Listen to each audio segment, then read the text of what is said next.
سورہ یونس کی آیت نمبر 90 ہے۔ اعوذ باللہ من الشیطان الرجیم، بسم اللہ الرحمن الرحیم۔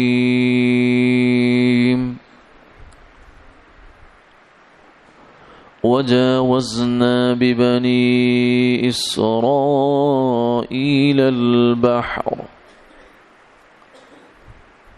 فأتبعهم فرعون وجنوده بغيا وعدوا حتى إذا أدركه الغرق قال آمنت أنه لا إله إلا الذي آمنت به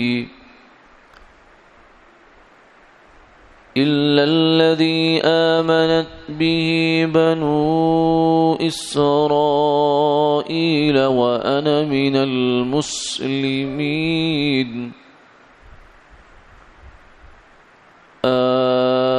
الآن وقد عصيت قبل وكنت من المفسدين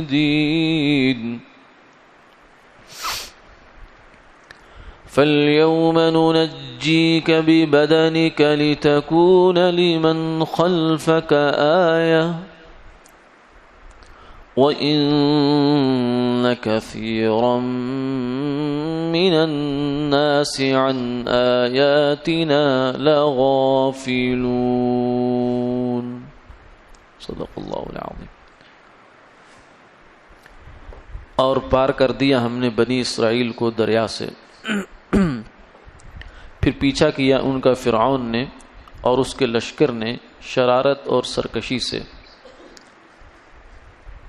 یہاں تک کہ جب ڈوبنے لگا تو کہنے لگا یقین کر لیا میں نے کہ کوئی معبود نہیں مگر جس پر ایمان لائے بنی اسرائیل، اور میں فرما برداروں میں ہوں۔ اب یہ کہتا ہے تو نافرمانی کرتا رہا اس سے پہلے اور گمراہوں میں رہا، سو آج بچائے دیتے ہیں ہم تیرے بدن کو تاکہ تو پچھلوں کے واسطے نشانی ہوئے، اور بے شک بہت لوگ ہماری قدرتوں پر توجہ نہیں کرتے۔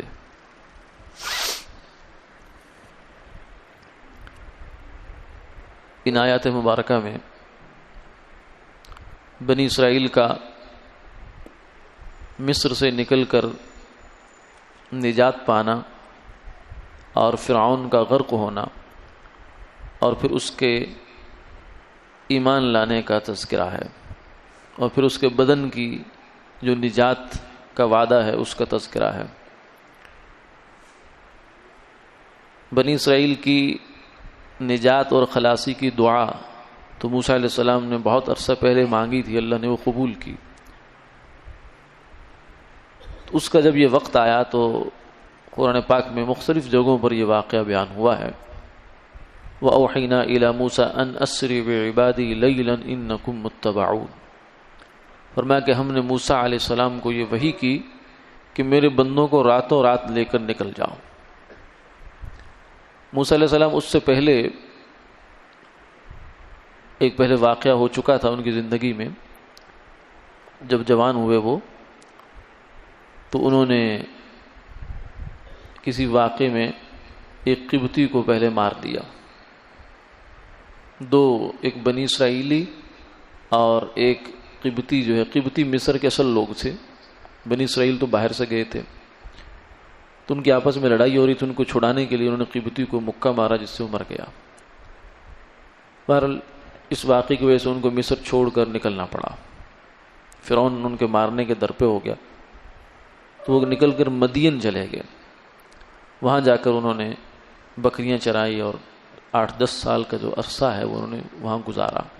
پھر وہاں سے واپسی پر ان کو اللہ نے پیغمبری سے نوازا، کوہ طور پر جو ان سے مکالمہ ہوا ہے اور اللہ تعالیٰ نے اپنا ہم کلامی کا شرف بخشا ہے، وہ اسی وقت کی بات ہے۔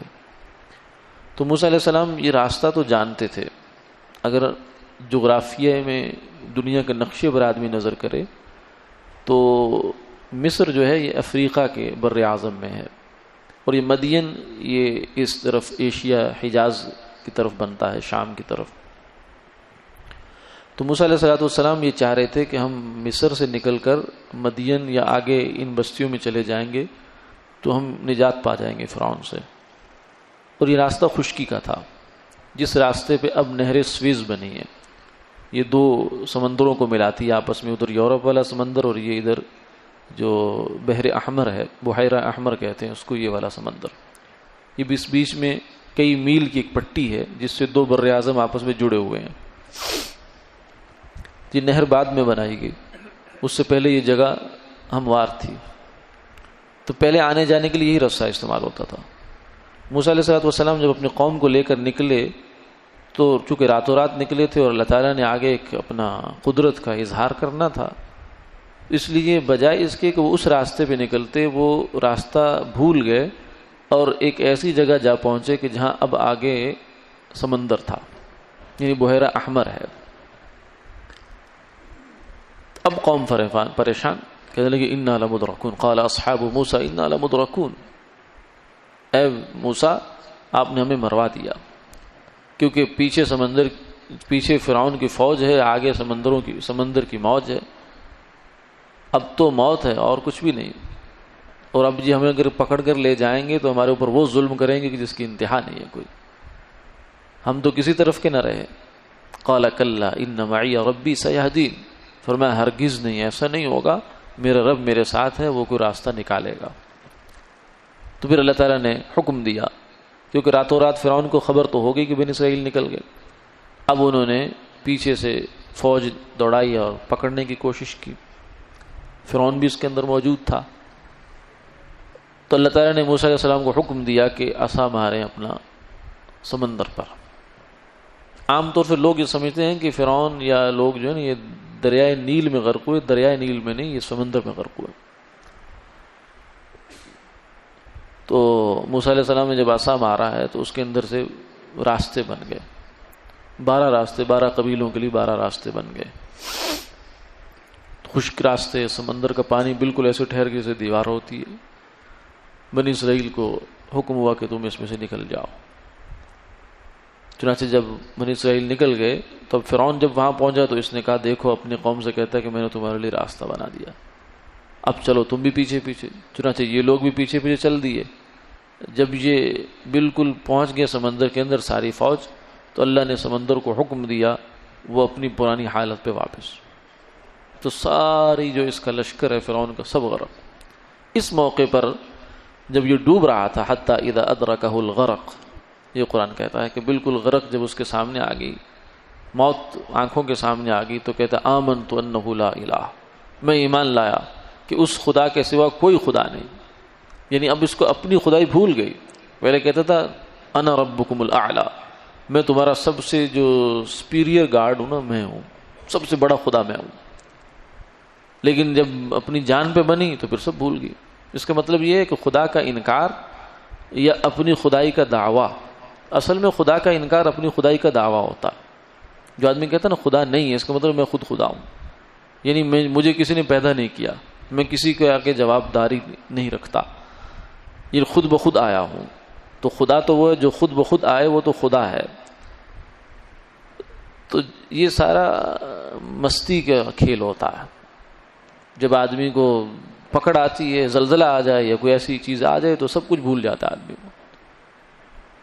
تو جب اس کو یہ پکڑ آئی تو بھول گیا اور حقیقت سامنے کھل کے آ گئی، انہ لا الہ الا الذی آمنت بہ بنو اسرائیل وانا من المسلمین، کہ جس خدا پہ بنو اسرائیل ایمان لائے ہیں، میں اسی خدا پہ ایمان لایا اور میں بڑا فرما بردار ہوں۔ کہاں وہ اس کا جو تنتنا ہے اور خدائی کے دعوے ہیں اور ظلم ہیں، اور کہاں یہ اس کا جواب اور اس کا اس وقت کی حالت۔ تو کہتے ہیں کہ اس وقت جبریل نے علیہ السلام انہوں نے فرعون کے منہ میں مٹی ڈالی تاکہ کہیں ایسا نہ ہو کہ اس کی توبہ جو ہے وہ قبول ہو جائے۔ حالانکہ اصول اور ضابطے کی بات یہ ہے کہ توبۃ الیأس غیر مقبولہ، یعنی جب آدمی کو مایوسی ہو جائے زندگی سے، اس دنیا کی زندگی سے، تو اس وقت کی توبہ کا کوئی اعتبار نہیں ہوتا۔ اس لیے فرمایا جب تک نرخرا نہیں بولتا اس وقت تک توبہ قبول ہے۔ اس سے پہلے قبول ہے، جب بول گیا تو پھر ختم. کیوں؟ اس لیے کہ اب جو آزمائش کا وقت تھا وہ پورا ہو گیا. آزمائش دنیا کی اس زندگی میں ہے، جس زندگی میں فرشتے، جنت، جہنم، یہ سب پردے میں ہے، غیب ہے. جب غیب کا پردہ اٹھ گیا تو پھر آزمائش ختم ہو گئی. تو اس لیے اس وقت پھر جب امتحان کا وقت پورا ہو جائے اور ممتحن پرچہ لے لے طالب علم سے، اس کے بعد وہ جو مرضی کرتا رہے، اس کا کوئی فائدہ نہیں ہے، وہ بیکار ہے. اس سے پہلے کا لکھا ہوا ہے کہ حرف اس کے کام آتا ہے. تو اس وقت کی توبہ کا اور اس وقت کے ایمان کا کوئی اعتبار نہیں، کیونکہ یہ وقت انسان حالت تکلیف سے باہر چلا جاتا ہے. تکلیف سے مراد یہ اردو والی تکلیف نہیں، بلکہ وہ حالت جس میں انسان پابند ہے ایمان لانے کا، نماز پڑھنے کا، یہ سب چیزوں کا. تو جب فرشتے نظر آ جاتے ہیں موت کے، تو اس وقت اس حالت سے انسان نکل چکا ہوتا ہے. اب اس کی زبان سے نکلے ہوئے کسی بول کا اعتبار نہیں ہے، یعنی شریعت کے نظر میں. نہ اس کے ایمان کا اعتبار، اگر اس سے پہلے وہ مومن نہیں تھا اور اب وہ ایمان لے آیا تو اس کا اعتبار نہیں ہے. نہ اس کے کفر کا اعتبار ہے. اس لیے اس عین حالت نزع میں اگر کسی مسلمان کی زبان سے ایسا کلمہ بھی نکل جائے جو مناسب نہیں ہے تو پھر بھی اس کو کافر نہیں سمجھا جائے گا. اس کے ساتھ سارا معاملہ جو ہے وہ مسلمانوں والا ہوگا. اس کی جنازہ بھی ہوگا، اس کا کفن دفن بھی ہوگا، سب کچھ ہوگا اسی طریقے سے، کیونکہ وہ مسلمان ہے. اور اس وقت جو کلمہ اس کی زبان سے نکلا ہے تو یہ غیر اختیاری حالت ہے، اس کا اعتبار نہیں ہے. بعض دفعہ ایسا ہوتا ہے، کچھ تجربات اور واقعات بھی ایسے سامنے آتے ہیں کہ کسی نے، اس لیے حکم ہے کہ جب آدمی حالت نزع میں ہو، موت کے قریب پہنچ جائے، تو اس کو کلمے کی تلقین نہ کی جائے. تلقین کی جائے مگر اس کا طریقہ یہ ہونا چاہیے کہ کلمہ پڑھنا شروع کر دیں تاکہ اس کو یاد آ جائے. یہ نہ کہا جائے کلمہ پڑھ، کیونکہ اس وقت اس کو کسی چیز کا پابند نہیں بنائے، ورنہ ایسا نہ ہو کہ کچھ آگے سے وہ الٹی سیدھی بات کہہ دے جس کے وہ بدگمانی پیدا ہو. ایک تو یہ کرنا چاہیے.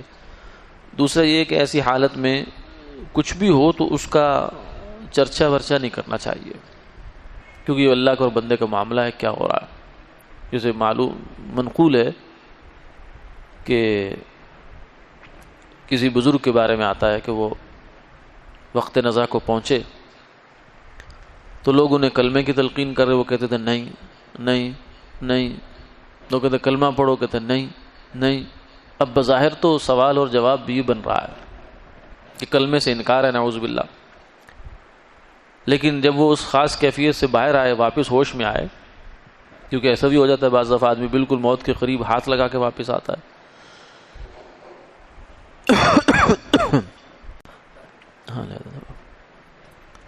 تو انہوں نے پوچھا حضرت یہ کیا ماجرا تھا؟ ہم لوگ کہہ رہے ہیں کلمہ پڑھیں، آپ کہہ رہے ہیں نہیں نہیں. انہوں نے کہا کہ مجھے نہیں خبر کہ تم لوگ کیا کہہ رہے تھے. میرے سامنے تو شیطان آیا تھا اور آ کر کہنے لگا کہ تو بچ گیا. میں نے بڑی کوشش کی تجھے بہکانے کی، پھسلانے کی، لیکن تو ہر موقع پر بچ گیا. تو میں نے کہا ابھی نہیں ابھی نہیں ابھی نہیں، یعنی نہیں، ابھی میرے آخری سانس باقی ہیں، تو اعتبار تو آخری سانس کا ہے. انما الاعمال بالخواتیم، کہ خاتمہ کس چیز پر ہوتا ہے، اصل بات تو اعتبار اس کا ہے. اب دکھنے میں تو ظاہر ہے کہ ادھر کلمے کی تلقین ہو رہی ہے اور ادھر سے انکار ہو رہا ہے، تو ایسے موقع پر جو ظاہری صورتحال ہوتی ہے اس کے مطابق فیصلہ نہیں کرنا چاہیے. جزاک اللہ. کیونکہ اس وقت کی حالت کا شریعت کی نظر میں اعتبار نہیں ہے. نہ اس وقت کا ایمان معتبر ہے، نہ انکار معتبر ہے، نہ کفر معتبر ہے. لہذا اگر کسی سے اس طرح کی بات صادر ہو بھی جائے تو اس کو یہ نہیں کہا جاتا کہ یہ بندہ کافر ہو گیا، لہذا اس کا نہ جنازہ پڑھو نہ کفن دفن کرو. سب کچھ اس کے ساتھ ایسے ہی ہوتا ہے. اور اس موقع پر اگر کوئی ایسی بات ہو بھی جائے تو اس کو یہی سمجھنا چاہیے کہ چونکہ اس موقع پر عقل ٹکانے نہیں رہتی آدمی کی، تو موت کی سختی یا کسی بھی وجہ سے اس سے کوئی ایسا کلمہ نکل رہا ہے جو ایمان کے منافی نہیں ہے. اور اگر ایسی کوئی بات ہو جائے تو زیادہ پریشان ہونے کی بھی ضرورت نہیں ہوتی. آگے فرمایا الآن وقد عصیت قبل، کہ اللہ کی طرف سے جواب آیا کہ اب یعنی بہت جلدی کی تم نے ہدایت کو قبول کرنے میں، اتنا وقت لگا دیا. وقد عصیت قبل، اور اس سے پہلے تو نافرمانیاں کرتا رہا کھلی. وکنت من المفسدین، اور بدمعاش تھا تو. پھر آگے فرمایا کہ فالیوم ننجیک ببدنک، ہاں یہ ہے کہ آج تیرا بدن سلامت رکھیں گے. یعنی ویسے تو سمندر ہے، مٹی کے اندر جیسے ساری فوج گئی تو یہ بھی چلا جاتا، کوئی مچھلی کھا جاتی، کوئی کچھ ہو جاتا، لیکن اس کی لاش کو سلامت رکھا گیا. لیکن مقصود اس سے یہ تھا کہ بنی اسرائیل کو یہ تسلی ہو جائے کہ فرعون مر گیا، کیونکہ وہ لوگ جب سمندر سے گزر گئے تو موسیٰ علیہ السلام نے انہیں خبر دی کہ فرعون ہلاک ہو گیا. لیکن وہ فرعون کے تسلط اور طاقت اور اس کی جو زور ہے اس کے نیچے اتنے دبے ہوئے تھے کہ ان کو اس بات پر یقین نہیں آ رہا تھا کہ فرعون مر گیا. یہ کیسے ہو سکتا ہے فرعون مر جائے؟ تو اللہ تعالیٰ نے پھر سمندر کو حکم دیا کہ فرعون کی لاش کو نکال کر باہر اس طرف پھینک دے جدھر بنی اسرائیل تھے. تو جب اس کی لاش پھینکی ادھر تو ان کو اب یقین آ گیا کہ ہاں فرعون مر گیا. تو اتنی بات تو احادیث سے اور قرآن سے ثابت ہے. اس کے بعد پھر اس کی لاش کا کیا ہوا واللہ اعلم، اللہ جانے. اس کے بعد کوئی حدیث سے یا قرآن سے یا شریعت سے کوئی ایسی چیز ثابت نہیں ہے کہ فرعون کی لاش کہاں گئی. کچھ عرصہ پہلے، کوئی 60-70 سال یا 80 سال پہلے یا 90 سال پہلے، ایک فرانسیسی ماہر آثار قدیمہ نے ایک لاش کے دریافت کرنے کا دعویٰ کیا اسی جگہ کے آس پاس کہیں. اس جگہ ایک جبل فرعون بھی ہے، اور اس نے کہا کہ یہ وہی فرعون ہے جو موسیٰ علیہ السلام کا حریف تھا. تو اس کے بعد اس کی لاش کو انہوں نے یہ بھی دعویٰ کیا کہ بالکل سلامت ہے، یعنی نسبتاً سلامت ہے، جبکہ باقیوں کی لاشیں جو ہیں وہ ممیز کی صورت میں تو محفوظ ہوتی ہیں لیکن ویسے کھلی لاش محفوظ نہیں. لیکن اس لاش کے بارے میں ان کا دعویٰ یہ تھا کہ یہ محفوظ ہے. تو پھر اس کو وہ بہت بڑے پیمانے پر تقریبات بھی اور یہ مطلب اس کی نمائش وغیرہ بھی ہوئی، اور آج بھی مصر کے عجائب گھر میں محفوظ ہے. تو اس لاش کے بارے میں عام تصور یہی ہے کہ یہ اسی فرعون کی لاش ہے جو موسیٰ علیہ السلام کا حریف تھا، مد مقابل تھا. لیکن تاریخی طور پر یا شرعی طور پر دونوں باتوں کا احتمال ہے. یعنی یہ بھی ہو سکتا ہے کہ وہ فرعون نہ ہو یہ، اور یہ بھی ہو سکتا ہے کہ ہو. اگر کوئی انکار بھی کرے تو یہ کسی قرآن یا حدیث کا انکار نہیں ہے، کیونکہ قرآن اور حدیث سے صرف اتنا ثابت ہے کہ بنی اسرائیل کے لیے اس کو ایک نشانی بنایا تاکہ ان کو نصیحت ہو جائے کہ دیکھیں ہم کس سے ڈر رہے تھے اور اللہ نے اس کا کیا کر دیا. تو اصل ذات تو اللہ کی ہے، یہ تاکہ ان کو عبرت اور سبق حاصل ہو جائے. تو دوسری جانب یہ بھی احتمال ہے کہ ہو سکتا ہے یہ فرعون ہو وہ والا. باقی رہا یہ کہ اس کے ساتھ اگر کوئی فرعون کی کوئی لفظ ملے ہیں یا کوئی ایسی آثار ملے ہیں تو فرعون یہ کوئی بڑی دلیل نہیں ہے، کیونکہ اس زمانے کے ہر بادشاہ کو فرعون ہی کہا جاتا تھا. فرعون ان کا لقب تھا، جیسے آج کل صدر وزیر اعظم یا اس طرح کا لقب ہوتا ہے، یا کسرا ایران کے بادشاہ کا لقب ہوا کرتا تھا، قیصر شام کے بادشاہ کا لقب ہوا کرتا تھا. تو اسی طریقے سے فرعون مصر کے ہر بادشاہ کا نام ہوتا تھا، لقب تھا. تو ممکن ہے کوئی ان میں سے ہو، اور یہ بھی ممکن ہے کہ موسیٰ علیہ السلام والے ہی ہو. تو کوئی پکی بات نہیں ہے، لیکن اگر کوئی دعویٰ کرے تو اس کی کوئی گمراہی کہنے کا یہ بھی کوئی وجہ نہیں ہے. بہرحال اصل مقصود تو یہ ہے، چاہے بنی اسرائیل کے لیے ہو یا آج والے لوگوں کے لیے ہو، وہ ایک عبرت کا نشان بنایا. لِتَكُونَ لِمَنْ خَلْفَكَ آیا، پچھلے آنے والی نسلوں کے لیے تو عبرت کا نشان بن جائے. تو عبرت کا نشان تو آج بھی ہے وہ، یعنی کم سے کم اس کی لاش نہ بھی ہو تو عبرت کا نشان واقعہ تو موجود ہے کہ کہاں وہ دعوی خدائی کرنے والا، اتنی طاقت، اتنا مضبوطی، اتنا سب کچھ اس کے پاس، اور کہاں یہ کہ وہ چوہے کی طرح مر رہا ہے اور ایمان لانے کی کوشش کر رہا ہے مگر ایمان بھی اس کا قبول نہیں ہے. تو ایک طرف اتنی اس کا بس چل رہا ہے اور ایک طرف اتنی بے بسی. تو یہ دونوں منظر اللہ تعالیٰ نے دکھا دیے. ایک طرف اس کو اتنی طاقت دی ہے کہ وہ خدائی کا دعویٰ کر بیٹھا، اور ایک طرف اس کو اتنا بے طاقت کر دیا، کمزور کر دیا، لاچار کر دیا کہ وہ اپنے ہر چیز سے دستبردار ہونے کے لیے تیار ہو گیا، اور پھر اس کی لاش بے گور و کفن ہے، بے یار و مددگار ہے، اس کو کوئی کفن دفن کرنے والا بھی نہیں ہے، جو اس کے ساتھ جو بھی رسومات ہو سکتی تھی وہ کرنے والا بھی کوئی نہیں۔ فرمایا کہ یہ عبرت ہے، لیکن ساتھ ہی یہ فرمایا وَإِنَّ كَثِيرًا مِّنَ النَّاسِ عَنْ آيَاتِنَا لَغَافِلُونَ، اس کے باوجود بھی بہت سارے لوگ، یعنی سارے واقعہ سن لیا، فرعون ہوا، یہ ہوا، وہ ہوا، حتیٰ کہ وہ آثار قدیمہ والے لوگ کہ جو جناب خدائیاں کرتے ہیں، فلاں قوم ہلاک ہوئی، فلاں تہذیب ہلاک ہوئی، یہ ہو گیا، وہ ہو گیا، اس کے باوجود کبھی اس نگاہ سے نہیں دیکھا کہ آخر یہ تہذیبیں کیوں ہلاک ہوئی۔ فرعون جب اتنا بڑا تھا تو یہ کیوں ایسا ہوا کہ فرعونیوں کی تہذیب ختم ہوگی، نام و نشان ختم ہو گیا، ہوا کیا ہے؟ اس طرف دھیان کوئی نہیں دے گا۔ یہ تو دیکھتے رہیں گے ان کی نالیاں ایسی ہوتی تھی، ان کے حمام ایسے ہوتے تھے، ان کے کمرے ایسے ہوتے تھے، ان کے شہر ایسے ہوتے تھے، بھائی وہ ایسے تو تھے مگر اب وہ کہاں گئے اور کیوں گئے، یہ کوئی نہیں سوچتا۔ اس لیے فرمایا وَإِنَّ كَثِيرًا مِّنَ النَّاسِ عَنْ آيَاتِنَا لَغَافِلُونَ، بہت سارے لوگ ہماری نشانیوں سے، قدرتوں سے غافل ہیں۔ یہ ہماری قدرت کی نشانیاں ہیں، قوم ثمود ہے، عاد ہے، جتنی بھی قرآن پاک میں اللہ نے قصے بیان فرمائے ہیں، یہ سب قصے اس بات کی دلیل ہیں کہ اللہ کی قدرت ہے اور وہ نافرمانوں کو سزا دیتی ہے، مگر لوگ عبرت حاصل کرنے والے بہت کم۔ اس لیے شاعر ایک نے کہا عبرت کی ایک چھٹانگ بھی برآمد نہ ہو سکی، کہ جو آثار قدیمہ ہیں، خدائیاں ہوتی ہیں، کبھی ہڑپا کی، کبھی مونجو داڑو کی، کبھی کوئی تہذیبیں دریافت ہوتی رہتی ہیں، تو اس میں کہا کہ عبرت کی ایک چھٹانگ بھی برآمد نہ ہو سکی، یعنی کسی نے کوئی عبرت کا ایک ذرہ نہیں پکڑا، کلچر ابل پڑا ہے منوں کے حساب سے، یعنی کلچر تو بہت برآمد کر لیا ہم نے، فلاں تہذیب اس طرح کرتی تھی، فلاں کلچر یہ تھا، فلاں کا کلچر یہ تھا، مگر عبرت کی ہم نے ایک چھٹانگ بھی برآمد نہیں کی۔